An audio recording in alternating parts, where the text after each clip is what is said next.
নমস্কার বন্ধুরা, প্রতি মাসে 10,000 টাকা ইনকাম করেও কোটিপতি হওয়া সম্ভব কিভাবে?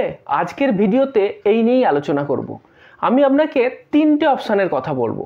প্রথম যে অপশান সেটা একদম রিস্ক ফ্রি অপশান। দ্বিতীয় যে অপশানটার কথা বলবো সেটাতে একটু মাঝারি রিস্ক আছে, মিডিয়াম রিস্ক অপশান। আর সবার শেষে যেটা বলবো সেটাতে কিন্তু খুব বেশি রিস্ক আছে। তো প্রথম যে অপশানটা সেটা হলো একদম রিস্ক ফ্রি অপশান। তো রিস্ক ফ্রি বিভিন্ন ধরনের ইনভেস্টমেন্ট প্রোডাক্ট আছে, যেমন ধরুন ব্যাংকের ফিক্সড ডিপোজিট আছে, পোস্ট অফিসের বিভিন্ন ইনভেস্টমেন্ট অপশান আছে। তো আমি ব্যাংকের ফিক্সড ডিপোজিটটাই ধরলাম, কারণ ব্যাংকের ফিক্সড ডিপোজিট সম্বন্ধে মোটামুটি সবাই জানে। এইবার আমার মাসে ইনকাম হচ্ছে 10,000 টাকা। এবার এই টাকা থেকে অ্যাটলিস্ট 30% আমাকে সেভ করতে হবে। তার মানে প্রতি মাসে আমি 3,000 টাকা সেভ করব।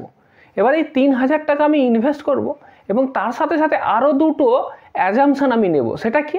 প্রথম, যে প্রতি বছর আমার যে ইনভেস্টমেন্ট অ্যামাউন্ট সেটা 10% হারে বাড়াবো। কারণ যেহেতু আজকে আমি যে টাকাটা ইনকাম করছি, সামনের বছর কিছু হলেও তো আমার বেতন বাড়বে। ইনফ্লেশনের কারণেই প্রতি বছর মানুষের বেতন একটু একটু করে বাড়ে। তো 10% আমি ধরে নেবো যে প্রতি বছর আপনি আপনার ইনভেস্টমেন্ট অ্যামাউন্টটা বাড়াচ্ছেন। এবং তার সাথে সাথে আরেকটা জিনিসও দেখতে হবে, সেটা হলো ইনফ্লেশনটাকেও কিন্তু আমাদের হিসেবে রাখতে হবে। কারণ প্রতি বছর যেমন ইনফ্লেশনের কারণে আপনার স্যালারিটা বাড়ছে, তেমনি জমা টাকার ভ্যালুটাও কমছে। তো সেই ক্যালকুলেশনের জন্য ইনফ্লেশনকে আমি 5% ধরলাম। তো এই হিসেব করে আমি ক্যালকুলেশনটা এবার করি। তাহলে দেখা যাচ্ছে যে আমার টোটাল মাসে ইনকাম হচ্ছে 10,000 টাকা, তার 30% মানে 3,000 টাকা আমি সেভ করব। এবার এই 3,000 টাকা আমি ব্যাংকের ফিক্সড ডিপোজিটে জমা করব। মনে করলাম যে আমার বয়স এখন 30 বছর। এবার দেখবো যে প্রতি 5 বছর অন্তর আমার টাকার ভ্যালুটা কীরকম দাঁড়াচ্ছে। এবার জানতে হবে যে এফডির রিটার্ন কত পাওয়া যায়। অ্যাভারেজ যদি রিটার্ন দেখি, মোটামুটি গত 10 বছরেতে এফডির যে রিটার্নটা এসেছে সেটা হলো 6.05%। এবার অনেকে ভাববেন কেন, এখন তো বর্তমানে ব্যাংকের এফডিতে ভালো রেট দিচ্ছে, 7%, 7.5% ইন্টারেস্ট দিচ্ছে। দেখুন, যে ইন্টারেস্টটা দিচ্ছে না, এগুলো দেখবেন ম্যাক্সিমামই শর্ট টার্মেতে, ছোটো টেনিয়রের 1 বছর 2 বছর। লং টার্ম যখনই দেখবেন তখন দেখবেন যে এফডির রেট কমই আছে। আর তাছাড়া আপনি 30 বছরের জন্য এফডির রেট দেখছেন, এখন যদিও ব্যাংকের এফডির রেটটা বেশি আছে, দেখবেন 2-3 বছর আগে কিন্তু এফডির রেট কম ছিল। তো আমাকে একটা অ্যাভারেজ ধরতে হবে। অ্যাভারেজ আপনি এক্সপেক্ট করতে পারেন যে ব্যাংকের এফডি রেট এই রকমের কাছাকাছি আসবে। তো আমি ক্যালকুলেশনের সুবিধার্থে এই 6.05% ব্যাংকের এফডি রেট এটা নিলাম। এইবার যদি আমি দেখি যে বিভিন্ন সময়েতে আমার এই ইনভেস্টমেন্টের ভ্যালুটা কত হচ্ছে, আমি এফডিতে ইনভেস্ট করা শুরু করলাম। এইবার প্রথম বছর আমি প্রতি মাসে এফডিতে কত টাকা ইনভেস্ট করব? 3,000 টাকা। তো প্রথম বছর প্রতি মাসে আমি 3,000 টাকা করে এফডিতে দিলাম। দ্বিতীয় বছর আমি কত টাকা করে দেব? 10% আমি বাড়াবো, 3,300 টাকা করে প্রতি মাসে দেবো। তারপরের বছর এর উপরেতে আরও 10% বাড়াবো। তো এইভাবে যদি আমি 10 বছর ইনভেস্ট করি, 10 বছর পরে আমার অ্যাকাউন্ট স্ট্যাটাসটা কীরকম দেখাচ্ছে? দেখা যাচ্ছে 10 বছর পরে আমি টোটাল যে ইনভেস্ট করেছি তার ম্যাচুরিটি ভ্যালুটা হচ্ছে 7 লাখ টাকা। এইবার ওই 7 লাখ টাকার অ্যাকচুয়াল ভ্যালুটা আমাকে দেখতে হবে, কারণ 7 লাখ টাকা দেখতে তো পাচ্ছি খাতায় কলমে, কিন্তু ইনফ্লেশনের কারণে টাকার ভ্যালু তো কমে যায়। তো আজকের দিনে দাঁড়িয়ে যদি সেই 7 লাখ টাকার ভ্যালু দেখেন, সেটা কত আসছে? সেটা হচ্ছে 5 লাখ টাকা। এরপর আমি ইনভেস্ট করে যাচ্ছি। 15 বছর পরে কি দেখতে পাচ্ছি যে 15 বছর পরে ইনভেস্টমেন্ট অ্যামাউন্ট আরও বাড়তে থাকছে, কারণ আমার স্যালারি তো বাড়ছে। 15 বছর পরে দেখা যাবে যে আমার ইনকামই বেড়ে 37,975 টাকা হয়ে গেছে। এবং সেই সময় আমি প্রতি মাসে 11,392 টাকা করে ইনভেস্ট করছি। এবং 15 বছর পরে আমার যদি টোটাল এফডি অ্যামাউন্টের যে ম্যাচুরিটি ভ্যালুটা দেখেন, সেটা আসবে 17 লাখ টাকা। এইবার এই 17 লাখ টাকার আজকের দিনে ভ্যালুটা দেখতে হবে, সেটা আসছে আপনার মাত্র 8 লাখ টাকা। দেখুন ভ্যালুটা কত কম হচ্ছে, কারণ ইনফ্লেশনের কারণে আপনার টাকার ভ্যালুটা কিন্তু কমছে। এইভাবে আমি যদি বাড়াতে থাকি টাইম পিরিয়ডটা, দেখা যাচ্ছে 25 বছর পরে আমার টোটাল ইনভেস্টমেন্ট ভ্যালু কত আসছে? 62 লাখ টাকা। কিন্তু সেটাকে যখন আপনি আজকের ভ্যালুতে দেখবেন, সেটা আসছে মাত্র 18 লাখ টাকা। এরপরে যদি আপনি 30 বছর পর্যন্ত ইনভেস্ট করেন, তাহলে দেখা যাচ্ছে যে আপনার টোটাল ম্যাচুরিটি ভ্যালু আসবে 1,11,00,000 টাকা। তো আপনি কোটিপতি হয়ে গেলেন। কিন্তু কোটিপতি হলেও টাকার যে অ্যাকচুয়াল ভ্যালু, সেইটা কিন্তু আজকের দিনে দাঁড়িয়ে যদি দেখেন, সেটা কত আসছে? মাত্র 26 লাখ টাকা। তাহলে কি দেখা যাচ্ছে যে ব্যাংকের এফডিতে ইনভেস্ট করলে 30 বছর পরে আপনার অ্যাকাউন্টেতে 1,11,00,000 টাকা এসে যাবে, সেটা সত্য। কিন্তু এটাও আরও বড় সত্য যে সেই সময়ের যে 1,11,00,000 টাকা, সেটা যদি আজকের দিনের ভ্যালুতে দাঁড়িয়ে হিসেব করেন, আসলে তার ভ্যালু হবে মাত্র 26 লাখ টাকা। এবার কি মনে হচ্ছে, এই অপশানটা কি ভালো মনে হচ্ছে? না, এটা মোটেই লুক্রেটিভ অপশান না। কিন্তু তবুও অনেক মানুষ এখানেতে ইনভেস্ট করবে। যারা একদমই রিস্ক নিতে না চান তারা হয়তো এই এফডিতেই ইনভেস্ট করবেন। কিন্তু যদি আপনি আমাকে জিজ্ঞাসা করেন, আমি বলবো না, এফডিতে ইনভেস্ট করবেন না লং টার্মের জন্য। কারণ কি? কারণ আপনার বয়স কম আছে, আপনি 30 বছরে শুরু করছেন, 25 বছরে শুরু করছেন, আপনার রিস্ক নেবার ক্ষমতা আছে। এখনই এত সেফ ইনভেস্টমেন্টে ইনভেস্ট করার কি দরকার আছে? আপনি একটু হাই রিস্ক নিন বেশি রিটার্ন পাওয়ার জন্য। সেফটি পরের দিকে, কেরিয়ারের শেষের দিকে থাকবে। 40-50 বছরের পরে আপনি সেফ ইনভেস্টমেন্ট অপশান খুঁজবেন। এখন তো রিস্ক নেবার সময়, রিস্ক নিয়ে আপনার ইনভেস্টমেন্ট অ্যামাউন্টটাকে বাড়িয়ে নেবার সময়। তো এই সময় রিস্ক ফ্রি খেলার কোনো মানেই হয় না। তো এই কারণের জন্যই আমি বলবো আপনি আমার সেকেন্ড অপশানে যেতে পারেন। সেকেন্ড অপশানটা কি? একটা মাঝামাঝি অপশান, যে ইনভেস্টমেন্ট অপশানটাতে আপনার একটা মাঝামাঝি রিস্ক থাকবে। তো সেই জন্য আপনি কোথায় ইনভেস্ট করবেন? তো এক্ষেত্রে আপনার জন্য বেস্ট ইনভেস্টমেন্ট অপশান হতে পারে মিউচুয়াল ফান্ড। এবারে মিউচুয়াল ফান্ডেরও অনেক ক্যাটাগরি আছে। আমি বলবো আপনি ইন্ডেক্স মিউচুয়াল ফান্ডেতে ইনভেস্ট করবেন। মোটামুটি 3টে খুব জনপ্রিয় ইন্ডেক্স আছে। প্রথম ইন্ডেক্স সেটাকে বলা হয় নিফটি 50। নিফটি 50 মানে কি? নিফটি 50 হলো ভারতের সবথেকে বড় যে 50টা কোম্পানি আছে তাদের শেয়ার বা স্টকেতে ইনভেস্ট হবে। এবার এই কোম্পানিগুলো যেহেতু বড়, সেই কারণের জন্য কি হয়, সেই কারণের জন্য এদের যে স্টক প্রাইস, সেই স্টক প্রাইস বা শেয়ার প্রাইস সেটা খুব বেশি আপ ডাউন করে না, কিন্তু এখান থেকে ভালো রিটার্ন পাওয়া যায় এবং সেটা খুব স্টেবল রিটার্ন পাওয়া যায়। তো এটা হলো নিফটি 50 ইন্ডেক্স। এরপরে যেটা আছে সেটা হলো নিফটি মিড ক্যাপ ইন্ডেক্স। এগুলো খুব বড়ও না আবার খুব ছোটও না, বলতে পারেন এগুলো গ্রোয়িং কোম্পানি। এগুলো খুব তাড়াতাড়ি আপনার মার্কেট শেয়ারটা বাড়াচ্ছে। সেই কারণের জন্য এই কোম্পানি শেয়ারতে ইনভেস্ট করলে আপনার রিটার্ন বেশি পাওয়ার সম্ভাবনা আছে, কিন্তু ঝুঁকিটাও তুলনামূলকভাবে বেশি আছে। এরপরে যেটা আসছে সেটাকে বলা হয় স্মল ক্যাপ ইন্ডেক্স। তো স্মল ক্যাপ ইন্ডেক্স মানে কি? এখানে ছোট ছোট কোম্পানিতে ইনভেস্ট হবে, কিন্তু ছোট কোম্পানি ইনভেস্ট করার সুবিধাও আছে। যেহেতু এগুলো ছোট কোম্পানি, সেই কারণের জন্য এগুলো খুব বড় হবার চান্স বেশি আছে। আর যদি বড় হয় তাহলে সেই সাথে সাথে এদের শেয়ার প্রাইসও বাড়ার চান্স বেশি থাকবে। সেই কারণের জন্য এখান থেকে রিটার্নটাও বেশি পাওয়ার সম্ভাবনা আছে, কিন্তু আবার এতে রিস্কটাও বেশি আছে। ছোট ছোট কোম্পানি, সেই জন্য এদের শেয়ার প্রাইসটা কিন্তু খুব আপ অ্যান্ড ডাউন হয়। তো সেই কারণের জন্য এই আপ অ্যান্ড ডাউনটার কারণেতেই কিন্তু অনেকে এখানে ইনভেস্ট করতে চান না। তো এই আপ অ্যান্ড ডাউন, যেটাকে ভলাটিলিটি বলা হয়, এই রিস্কটাকে কমানো যায়। কিভাবে কমানো যায়? যত আপনি বেশি সময়ের জন্য ইনভেস্ট করবেন তত কিন্তু আপনার এই রিস্কটা সেটা কিন্তু কমতে থাকবে। তো এই যে 3টে মিউচুয়াল ফান্ড আছে, 3টে ক্যাটাগরির মিউচুয়াল ফান্ড আছে, তো আমার এই 3000 টাকাটাকে এই 3টে ক্যাটাগরির মিউচুয়াল ফান্ডেতেই আমি ডিভাইড করে দেবো। তো কোথায় কতটা ইনভেস্ট করব?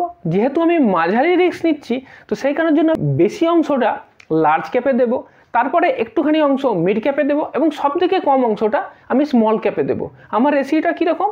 70% লার্জ ক্যাপে যাবে, 20% মিড ক্যাপে যাবে, আর 10% আপনার স্মল ক্যাপে আসবে। তাহলে এইবার যদি আমি আমার 3000 টাকার এসআইপি করি, তাহলে কোন ফান্ডে কত দিচ্ছি? লার্জ ক্যাপ বা নিফটি 50 যেটা, সেখানেতে আমি এর 70% মানে 3000-এর 70% কত আসছে? 2100 টাকা দিলাম। তো এরপর মিড ক্যাপেতে আমি দিচ্ছি 20%, 3000-এর 20% মানে 600 টাকা আমি মিড ক্যাপে দিলাম, এবং 10% মানে 300 টাকা আমি স্মল ক্যাপেতে ইনভেস্ট করব। এইবার কতটা রিটার্ন আমি এক্সপেক্ট করতে পারি? দেখুন, নিফটি 50-র যদি আপনি হিস্টোরিক্যাল রিটার্ন দেখেন, মানে গত ডিকেডেতে, তাহলে মোটামুটি 10.57% রিটার্ন দিয়েছে এই ইন্ডেক্সটা। তো নিফটি 50-র আমি ইন্ডেক্সের রিটার্ন যেটা 10.57% সেটাই নিলাম। মিড ক্যাপ ইন্ডেক্সের যেটা রিটার্ন গত 12 বছরেতে, সেটা দেখা যাচ্ছে যে 14.24%। তো মিড ক্যাপ ইন্ডেক্সের এই রিটার্নটা আমি ক্যালকুলেশনের জন্য নেব। আর স্মল ক্যাপের রিটার্নটা বেশি আছে, সেখানে আসছে 18.10%। তো এই 3টে রিটার্নকে আমি নিলাম। এই যে 3টে ডেটা আপনাকে বললাম, এটা একদমই মোটামুটি একটা অ্যাভারেজ রিটার্ন নিয়েছি, এবং আমি এটা খুব বলতে পারেন কনজারভেটিভ রিটার্নটা নিয়েছি। কারণ বেশি রিটার্ন নিলে আরও অনেক বেশি নাম্বার শো করবে, কিন্তু আমি চাই যে কনজারভেটিভ ফিগারটা নিতে, যাতে এটা অনেকটা রিয়ালিস্টিক হয়। মানে মার্কেট যদি খুব খারাপও থাকে, অ্যাটলিস্ট আপনি এই পরিমাণ রিটার্নটা তো পাবেন। তো সেখানের জন্য কম এক্সপেক্ট করে বেশি পেয়ে গেলে একটা ওয়াও এফেক্ট থাকবে। তো এইবার দেখা যাক, যদি এইভাবে আমি ইনভেস্ট করি, তাহলে আমি কি দেখতে পাচ্ছি যে 10 বছর পরে আমার ম্যাচুরিটি অ্যামাউন্ট যেটা মিউচুয়াল ফান্ড থেকে আসবে সেটা হলো 10 লাখ টাকা। এবং যদি সেই 10 লাখ টাকারই ইকুইভ্যালেন্ট আজকের দিনের ভ্যালু দেখেন, সেটা হচ্ছে 6 লাখ টাকা। এবার আপনি ভাববেন যে ব্যাংকের এফডি আর মিউচুয়াল ফান্ডের ভিতরে তফাৎটা কোথায় হলো? এফডিতেও তো মোটামুটি আমি 7 লাখ টাকা পাচ্ছিলাম, আর এখানে 10 লাখ টাকা পাচ্ছি। তাহলে লাভ কি হলো এত রিস্ক নিয়ে? দেখুন, প্রথমের দিকে কিন্তু আপনি তফাৎটা বুঝতে পারবেন না। তফাৎটা আপনি তখনই বুঝতে পারবেন যখন আপনি বেশি সময় ধরে ইনভেস্ট করবেন। এইবার যদি আমি 15 বছর পরে দেখি, তখন দেখুন ডিফারেন্সটা কীভাবে আসছে। 15 বছর পরে আপনার ম্যাচুরিটি ভ্যালু আসবে 27 লাখ টাকা, এবং সেটাকে যদি আজকের দিনে ভ্যালু দেখেন, মানে ইনফ্লেশনটা অ্যাডজাস্ট করে দেন, তাহলে তার ভ্যালু আসবে 13 লাখ টাকা। এবার 20 বছর পরে আপনার এই যে সিস্টেমটা, এই সিস্টেমেতে আপনার টোটাল ভ্যালু আসবে 63 লাখ রুপিস এবং আজকের দিনে তার ভ্যালুটা হবে 24 লাখ। এরপর যদি আপনি 25 বছর দেখেন তাহলে 1 কোটি পার হয়ে গেছে, 1,40,00,000 টাকা হয়ে গেছে 25 বছরেই। কিন্তু তারপরেও ইনফ্লেশন বাদ দিলে সেই ভ্যালুটা কিন্তু খুব একটা অ্যাট্রাকটিভ লাগছে না, মাত্র 41 লাখ। এবং 30 বছর পরে আপনার টোটাল ভ্যালু আসবে 3,05,00,000 টাকা এবং ইনফ্লেশন বাদ দিলে সেটাও আসবে আপনার কত, 71 লাখ টাকা। মোটামুটি ঠিক আছে, 3 কোটি খাতায় কলমে হয়েছে, কিন্তু যদি আপনি আজকের দিনে দাঁড়িয়ে সেই ভ্যালুটা দেখেন ইনফ্লেশন বাদ দিয়ে, তাহলে আপনার 71 লাখ টাকা। মানে এটা ভাবতে পারেন যে আজকের দিনে দাঁড়িয়ে আপনার 71 লাখ টাকা আপনি পেয়েছেন, এইরকম ব্যাপারটা। তো এই যে ব্যবস্থা, এই ব্যবস্থায় আপনি খাতায় কলমে তো কোটিপতি হয়ে গেলেন, কিন্তু রিয়াল কোটিপতি হলেন না। কারণ কি? কারণ 3 কোটি টাকার উপরে তো আপনি 30 বছর পরে পেয়ে যাবেন ঠিকই, কিন্তু যদি আপনি আজকের দিনের ভ্যালুতে দেখেন সেটা হচ্ছে মাত্র 70 লাখ টাকার কাছাকাছি। তো সেটাও আসলে ধোঁকাই হলো, কোটিপতি হওয়া হলো না।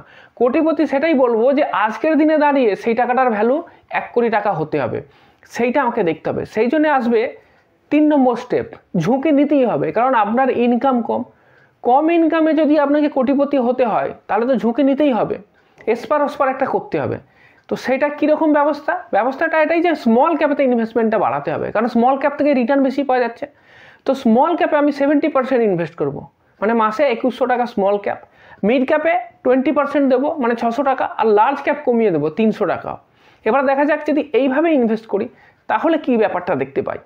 তো 10 বছর পরে দেখা যাচ্ছে যে আমার ম্যাচুরিটি ভ্যালু আসছে 13 লাখ টাকা এবং আজকের দিনে দাঁড়িয়ে ইকুইভ্যালেন্ট যেটা তার ভ্যালু হচ্ছে 8 লাখ টাকা।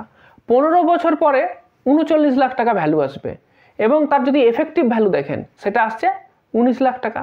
20 বছর পরেই আপনি কোটিপতি খাতায় কলমে, 1,04,00,000 টাকা হয়ে যাবে।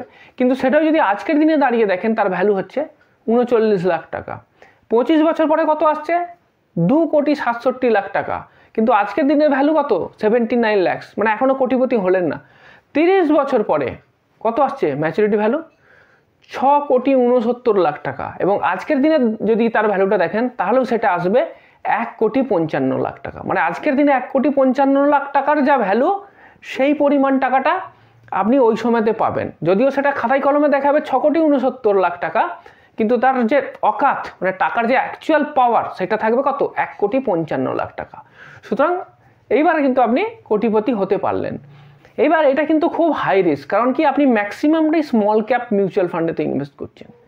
তবে শুরুর দিকে যেহেতু আপনি শুরু করছেন অল্প বয়সে, 30 বছর বা 25 বছর থেকে স্টার্ট করছেন এবং আপনি লম্বা সময়ের জন্য ইনভেস্ট করছেন, তো মোটামুটি এই যে রিস্কটা, এই যে ভলাটিলিটিটা, সেটা মিটিগেট করা সম্ভব যদি আপনি লম্বা সময়ের জন্য ইনভেস্ট করেন। এইবার সবই তো হলো, 1 কোটি টাকা পেয়েও গেলেন, কবে পাবেন, 60 বছর পরে। মানে আপনি যখন রিটায়ার করবেন তখন গিয়ে আপনি কোটিপতি হলেন। তখন গিয়ে কোটিপতি হয়ে লাভ কি, জীবন তো প্রায় শেষের দিকেই চলে গেল। তো আমাকে যদি কোটিপতি হতে হয় তার আগেই হতে হবে, কিন্তু তার আগে হতে গেলে কি করতে হবে, আপনাকে ইনভেস্টমেন্ট অ্যামাউন্টটা বাড়াতে হবে। তো ইনভেস্ট করার জন্য তো আপনি বলছেন যে আপনার মাত্র 10,000 টাকা আছে, 10,000 টাকা দিয়ে কোটিপতি হবেন 60 বছরেতে, কিন্তু তাতে লাভ আছে কি? তার থেকে আমার মনে হয় আপনাকে যেটা করতে হবে সেটা হচ্ছে যে এখন থেকেই আপনার নিজের উপরে ইনভেস্ট করতে হবে। কারণ সেইটা করলেই কিন্তু আপনি আপনার স্কিলটাকে ডেভেলপ করতে পারবেন। আর যদি স্কিলটাকে ডেভেলপ করতে পারেন তাহলে আপনার ইনকাম পটেনশিয়ালটা বেড়ে যাবে। আর ইনকাম পটেনশিয়াল যখনই বাড়বে তখন আপনাকে ওই 30 বছর অপেক্ষা করতে হবে না, তার আগেই আপনি কোটিপতি হয়ে যেতে পারবেন। এবার আপনার জন্য বেস্ট কোন অপশানটা হবে, কোন কাজটা আপনি করবেন, সেটা তো ডিপেন্ড করছে যে আপনার এরিয়া অফ ইন্টারেস্টের উপরে, বর্তমানে আপনি কী কাজ করছেন সেই সব ব্যাপারের উপর ডিপেন্ড করবে। এইবার মনে করুন যারা আরেকটু বেশি ইনকাম করে, ধরুন যারা 30,000 টাকা মাসে ইনকাম করে, তো তারা কীভাবে ফিনান্সিয়াল প্ল্যানিং করবেন সেটা যদি জানতে চান তাহলে আপনি আমার বাঁ দিকের ভিডিওটাতে ক্লিক করুন।